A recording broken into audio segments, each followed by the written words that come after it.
पंहिंजा ड्रामे जी नई अपडेट में तव्हां सभिनी पहिरीं प्यारनि खे दिलि वारनि खे सिंधी ॿारनि खे सुहिणे सुहिणे यारनि खे ख़ुशि आमदीद। दोस्तो हाणे जाबर बि चुप करे न वेंदो, छो जाबर खे अंदाज़ो लॻी वियो आहे त सौट मुंहिंजो बग़ावत करे चुको आहे। सिकू उहो चाकर ख़ान सां मिली करे मुंहिंजो ढींगो ढेरी कराए सघे थो ऐं रुंडो बि लॻो पियो आहे त मां सिकू सां मिलां ऐं इन खे पंहिंजो करे पोइ चाकर ख़ान जे अॻियां बकायां ऐं जाबर जे मथां बकायां ऐं जाबर जो ढींगो ढेरी करायां। ऐं जाबर बि वॾी हिकु फिल्म आहे 24 कलाक जी।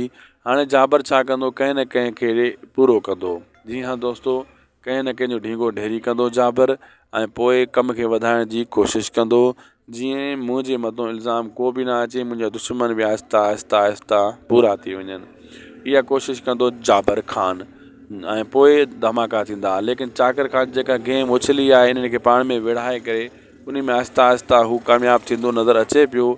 उनजी कामयाबी आहिस्ता आहिस्ता उनखे मिलंदी ऐं हिते हसीना खे बि हू मुंझाए वियो आहे त मां जेको आहे असां जी भेण सां शादी करे रहियो आहियां। रावल मरी चुको आहे, रावल ज़िंदा आहे।